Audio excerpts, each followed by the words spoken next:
Assalamualaikum warahmatullahi wabarakatuh. Salam sejahtera bagi kita semua. Salam Om Swastiastu, Namo Buddhaya, salam kebajikan. Halo semuanya. Nah, sekarang balik lagi bersama saya, Pupus Risukmana.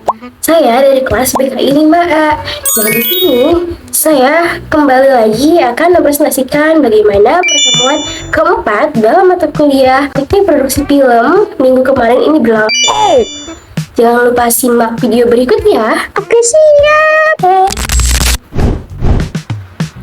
Nah, jadi teman-teman, pada minggu kemarin itu adalah bagian presentasi kelompok saya, yaitu kelompok kedua.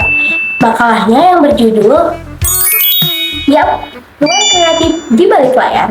Jadi, dalam makalah tersebut kami membahas banyak materi gitu ya, salah satunya tentang unsur-unsur film, terus divisi pembuatan film, terus scene dalam film, suara dalam film apa saja, dan sebagainya.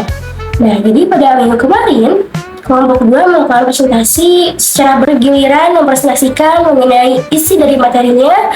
Kemudian setelah itu diadakan sesi tanya jawab. Nah, setelah itu kelompok kami juga meresensi film, teman-teman. Nah, resensi film dari kelompok kami yaitu yang berjudul itu teman-teman, judulnya Bolehkah Sekali Saja Aku Menangis, yang diperankan oleh Prilly Palestina dan juga Dikta. Nah, teman-teman, setelah kelompok kami menjelaskan mengenai resensi film dan juga apa sih kaitannya film tersebut dengan unsur-unsur kebinekaan, setelah itu seperti mereview makalah kelompok kami, seperti apa saja yang salahnya dalam makalah tersebut, apa saja yang harus ditambahkan, kekurangannya, kelebihannya apa, seperti itu. Selanjutnya, saya akan membahas mengenai materi yang ada di dalam makalah kelompok 2. Simak ya.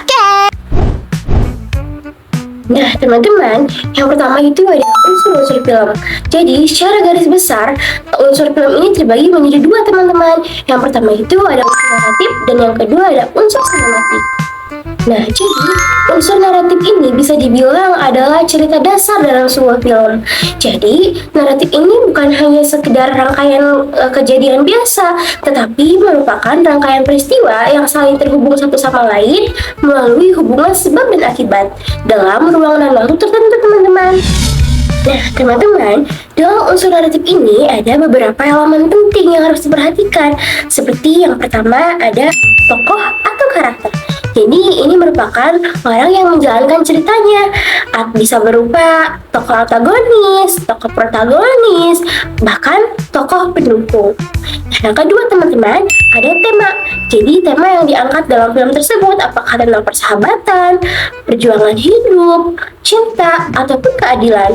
Nah, selanjutnya ada latar sosial dan budaya. Jadi latar sosial dan budaya ini dalam sebuah film adalah gambaran tentang kehidupan masyarakat yang menjadi tempat berlangsungnya cerita tersebut, teman-teman. Nah, selanjutnya ada konflik. Nah, ini merupakan masalah yang dihadapi antar para tokohnya. Yang terakhir ada tempat dan waktu kejadian. Jadi kapan dan di mana film tersebut berlangsung, teman-teman. Ya, ada unsur sinematik. Jadi teman-teman, kan tadi ini unsur naratif ini lebih ke isi cerita ya. Nah, unsur sinematik ini lebih ke cara cerita itu disampaikan melalui audio dan visual. Nah, unsur ini mencakup beberapa bagian utama, yaitu yang pertama ada mix and scene. Jadi, mix and scene ini meliputi setting atau latar, pencahayaan, kostum, dan make up serta acting para pemainnya seperti apa. Yang kedua ada sinematografi, yaitu bagaimana kamera ini digunakan, teman-teman, termasuk bagaimana sudut pengambilan gambarnya, terus pergerakan kameranya, dan juga cara kamera itu menampilkan objek. Nah, yang ketiga ada editing, yaitu proses menyambungkan satu gambar atau adegan satu ke adegan yang lain supaya alurnya ini bisa mengalir dengan baik dan menarik. Yang keempat ada suara. Jadi suara ini bisa berupa dialog antara pemainnya, berat musik, berupa efek suara yang akan memperkuat emosi dan suasana dalam film tersebut. Teman-teman, materi selanjutnya adalah tentang divisi pembuatan film.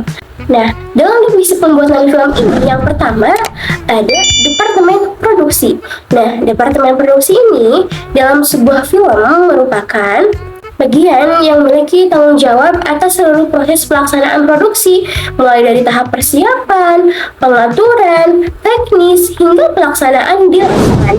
Selain itu, ada juga tentang Departemen Penyutradaraan. Jadi, Departemen Penyutradaraan dalam sebuah produksi film adalah bagian yang bertanggung jawab untuk mewujudkan visi kreatif sutradara. Nah, departemen ini terdiri dari berbagai posisi penting teman-teman yang akan bekerja sama, seperti misalnya sutradara, asisten sutradara, direktur, fotografi, editor, dan anggota kru lainnya. Nah, yang ketiga ada departemen casting.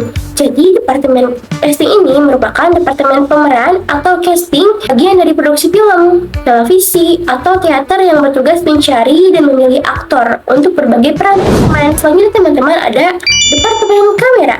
Jadi, departemen kamera ini bertanggung jawab atas semua aspek teknis pengambilan gambar dalam sebuah film, atau dalam sebuah proyek visual.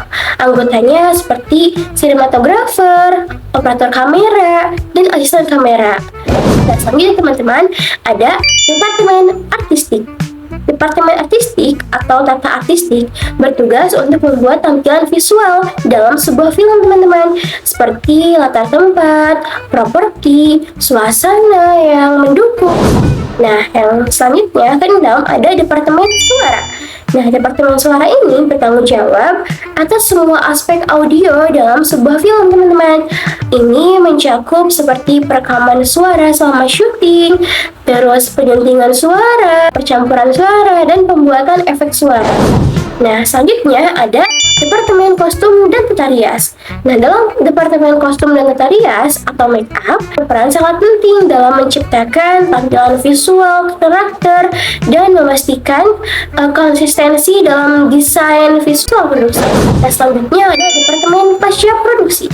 Nah, pada tahap ini, tim post production berperan dalam melakukan penyuntingan, pengolahan, serta penyelesaian proyek melalui berbagai proses penyempurnaan. Nah, pembahasan selanjutnya dalam makalah kelompok 2 ada tentang mix and scene. Jadi, mix and scene ini merujuk pada segala sesuatu yang tampak dari kamera, seperti mencakup pengaturan komposisi, dekorasi, set, aktor, pencahayaan, dan kostum. Nah, mix and scene ini merupakan sebuah bahasa yang berasal dari bahasa Prancis teman-teman, yang berarti putting in scene, yaitu pengarahan pada apa yang muncul dalam sebuah frame film. Nah, secara sederhana, mix and scene ini dapat diartikan sebagai cara mengatur atau meletakkan berbagai elemen dalam sebuah film. Nah, selain itu, dalam makalah ini juga membahas tentang sinematografi. Teknik sinematografi adalah cara dalam membuat film yang mencakup cara pengambilan gambar, gerakan dalam gambar, terus tata cahaya, seperti lighting, serta komposisi gambar yang dihasilkan. Nah, semua unsur ini dalam teknik sinematografi sangat penting untuk kualitas sebuah film. Nah, selanjutnya mengenai editing dan suara. Nah, teman-teman, editing ini dapat dipahami sebagai proses mengolah hasil rekaman video agar nantinya tersusun menjadi tayangan baru yang lebih nyaman dan juga menarik untuk ditonton. Nah, editing sendiri berarti menyatukan berbagai potongan gambar dan suara sesuai urutan yang tepat dengan naskahnya. Selanjutnya ada suara teman-teman. Suara ini kan dapat dipahami sebagai segala bentuk audio yang hadir melengkapi visual. Nah, unsur ini mencakup dialog antar tokoh, musik, pengiring, hingga efek suara yang berasal dari berbagai objek di dalam film tersebut. Oke teman-teman. Nah, gimana nih penjelasan dari saya? Kurang panjang? Kurang mengerti? Atau nggak jelas? Penjelasan dari saya sudah cukup ya, karena ini kayaknya durasinya terlalu panjang deh. Oke, sekian materi yang dapat saya sampaikan dan juga pembahasan yang dapat saya sampaikan dalam video kali ini. Nah, jangan lupa untuk ditonton ya, dan mohon maaf atas segala kesalahan yang ada dalam video ini. Wassalamualaikum warahmatullahi wabarakatuh. Dadah teman-teman, sampai jumpa lagi di video berikutnya. Bye!